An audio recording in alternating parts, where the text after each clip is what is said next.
Poštovani gledatelji, evo mi smo opet počeli razgovor jer je tema uistinu zanimljiva, a na red je i čestitati našim vukovarskim leptirićima koji su proglašeni za europske građane. A o čemu je riječ? Reći će mi moje današnje gošće Viktorija Matin, predsjednica i osnivačica udruge Vukovarski leptirići, a s nama su i fizioterapeutkinje Biljana Cvijanović i Tanja Vujadinović. Dobar dan i dobro mi došli u Dnevni divan. Dobar dan, bolje vas našli. Evo, čestitke još jednom, dakle, primili ste nagradu i to ni manje više u Vukovaru. Pa tako je, primili smo nagradu Europski građanin. Ona se dodjeljuje za iznimni rad, za razumijevanje, solidarnost, za europsko zajedništvo, a konkretno u ovom našem slučaju za promicanje prava djece s teškoćama u razvoju. Vukovarski leptirići, ja vjerujem da su poznati našim gledateljima. Imate dugi niz godina djelovanja već iza sebe. Donijeli ste neku novu snagu, novu ideju. Sami ste se organizirali i to je rezultiralo i ovom nagradom. Pa tako je, godinama u principu i pored toga što zagovaramo i mijenjamo javne politike, osigurali smo brojne rehabilitacijske programe i brojne usluge, tako da zapravo imamo velik broj djece, trenutno 245 djece s teškoćama u razvoju, različite dobi i različitih dijagnoza i poteškoća i evo trudimo se da budemo u trendu, da i budemo inovativni, da imamo i nekih metoda koje se ne provode u našem sustavu. Tako da evo, ulažemo puno i u edukaciju kroz različite projekte, donacije, opremu, imamo sofisticirane uređaje, tako da bogatu senzornu sobu, kinezi, sportsku dvoranu gdje evo, kolegice rade, tako da napredujemo. Napredujete. Moramo vas predstaviti koliko vas trenutno ima u Vukovarskim leptirićima, koliko je zaposlenih. Znam da imate i volontera. Da, tako je. Imamo trenutno 20 zaposlenih.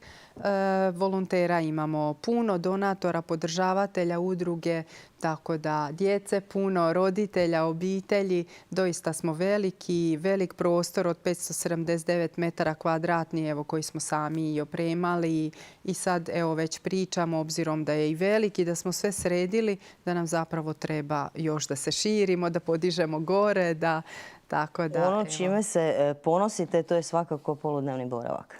Tako je. Naš poludnevni boravak gdje je 40 djece, to su projektne aktivnosti i za taj poludnevni boravak se svake godine, nažalost, borimo kako bi ga zadržali. Pokrećemo donacijsku kampanju.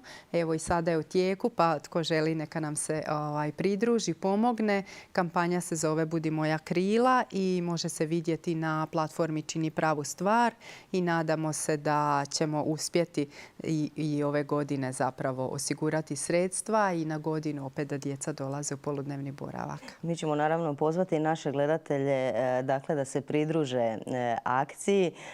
A što se sve to marljivo radi u leptirićima, reći će nam gospođa Biljana. Dakle, fizioterapeutkinja. Kako izgleda jedan vaš radni dan? Što vi sve radite u Vukovarskim leptirićima? Pa vjerujte, u Vukovarskim leptirićima provodimo niz terapijskih procesa u svrhu poticanja psihomotoričkog razvoja kod djece s poteškoćama u razvoju. To su zapravo poteškoće prisutne na području govora, grube motorike, fine motorike, pažnje, koncentracije, regulacije emocija, potom regulacije ponašanja i niz još ostalih poteškoća. Pritom provodimo neurofeedback terapiju za koju moram istaknuti da je neinvazivna, da ne postoje kontraindikacije i da zapravo je i zabavna djeci. O čemu se radi? Evo, možda malo da... Da, radi se po principu tako što zapravo uz pomoć EEG-a i specijaliziranih softvera terapeuti prate moždane valove i korigiraju i samim tim doprinose regulaciji ponašanja, emocija, pamćenja, usvajanja nekakvih novih znanja i vještina kroz školske aktivnosti itd. Potom radimo senzornu integraciju koja je isto veoma bitna i značajna jer tim putem zapravo preko naših osjetilnih organa naš mozak prima, procesuira i obrađuje informacije iz spoljašnje sredine.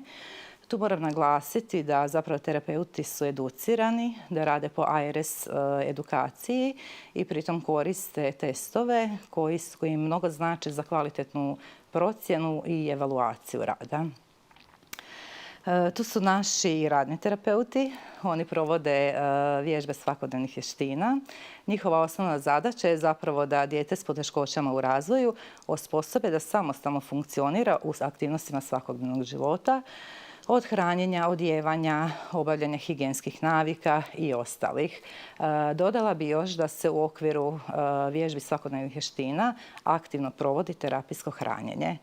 Jer dosta je djece koja imaju poteškoće na samom području hranjenja. Što sve to znači? Što znači terapijsko hranjenje? Evo možda za nekoga tko nije upoznat. Ok, obzirom da djeca imaju višestruke poteškoće, sada moguće su recimo deformacije unutar usne šupljine koje sprječavaju pravilno žvakanje, gutanje i ostalo. Moguća je hipersenzibilnost na određene ukuse ili mirise vezane za hranu ili na teksturu hrane. Recimo, najčešće djeca jedu kašastu hranu, ne žvaču, a samim tim nastaju dodatni problemi jer muskulatura koja je zadužena za žvakanje jednostavno atrofira. To dalje dovodi do nepravilnog razvoja vilice pri rastu zubića itd. itd.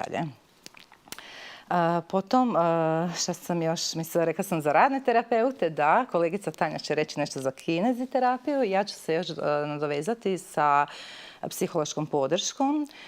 To su psiholozi koji djeci zapravo pristupaju kroz igru, što je veoma zanimljivo i oni to toliko fino prihvaćaju i na tom području se bilježe zaista veliki uspjesi. Htjela bih još reći da kompletno svi terapeuti primjenjuju u svom radu asistivnu tehnologiju u svrhu poboljšanja komunikacije s djecom koja su neverbalna ili kod kojih postoji smanjeno jezično razumijevanje.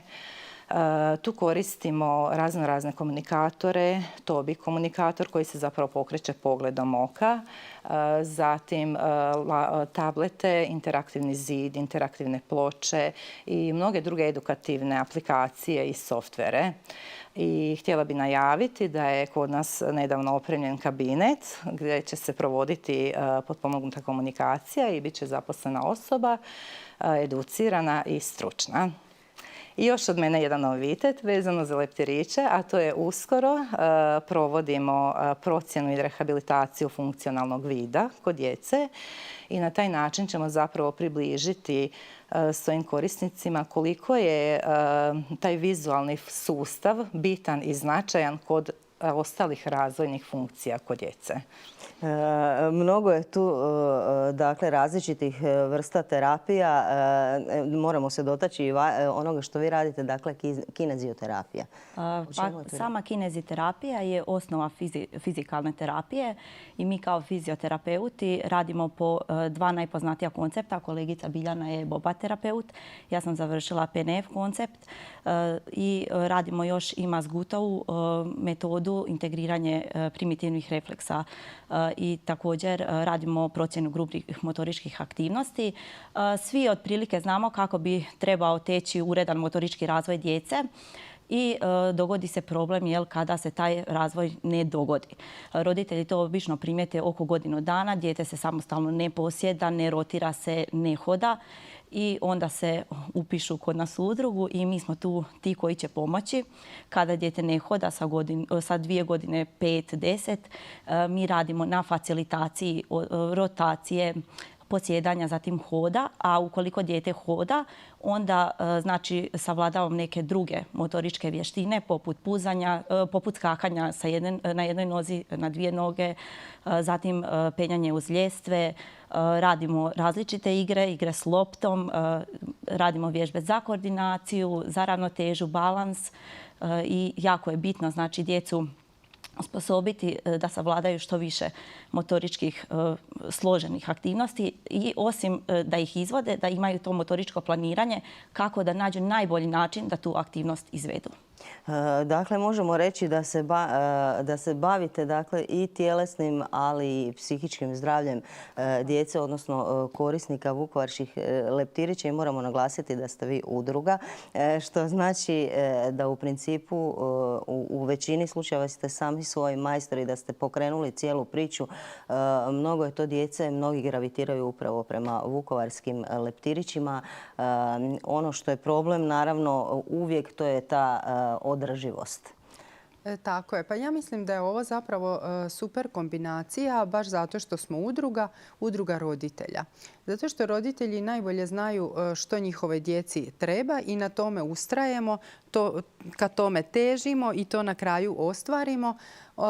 Mi imamo podršku i grada Vukovara, županije malo manje, ali u principu imamo stvarno dosta dobru podršku i donatora, tako da napredujemo, puno radimo, stvaramo, možemo ulagati i u edukacije i u opremu, tako da mislim da je to zapravo super kombinacija. Čuli smo dakle i što se opreme tiče da ste izvrsno opremljeni. Tu su dakle različiti instrumenti koji se koriste u terapijama i to prilično inovativni. Evo, spomenuli ste komunikator. Znam da je on bio u fokusu javnosti evo neko prethodno razdoblje i da uistinu puno znači osobama s poteškoćama.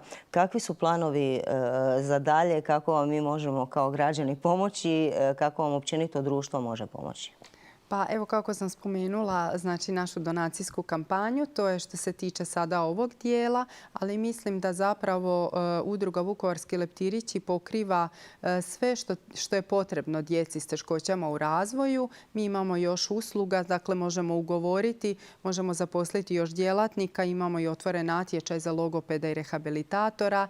Sad to je drugi problem što njih nema na tržištu rada, ali za dalje znači imamo u planu, ja osobno, da nekako taj dio što se tiče djece predam stručnim osobama, izvršnoj direktorici i tako dalje.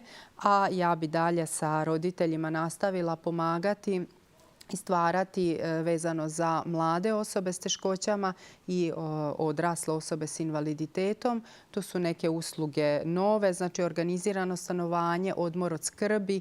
Recimo na tome ćemo raditi jer još uvijek naša djeca, mi imamo snage i možemo se brinuti o njima, znači ne bi ih dali na organizirano stanovanje, ali već obzirom da su veliki, sad već 15, 16, 17 godina, treba nam odmor pa da to bude 1, 2, 3 dana. Ne samo da nešto obavimo, što uvijek svaki roditelj kaže samo da mogu nešto obaviti, nego da možemo imati, ne znam, izlet sa suprugom, sa prijateljima, da možeš otići normalno na kavu. Sve što svaki čovjek koji nema bolesno dijete može odraditi, da jednostavno i mi imamo tu mogućnost, a ne da sve svoje želje i snove i sve nekako staviš po strani, da nemaš svoj život, ne živiš svoj život, nego samo život svog djeteta. Evo, ja to želim svima nama i ja vjerujem da ćete uspjeti u svemu što ste zamislili jer pratimo vas i znamo koliko vrijedno radite. Još jednom čestitke naravno svima iz Vukovarskih leptirića na nagradi i hvala vam lijepo što ste mi bile današnje gošće i dođite mi opet. Hvala i vama. Hvala vama. Bilo nam je ugodno. Također.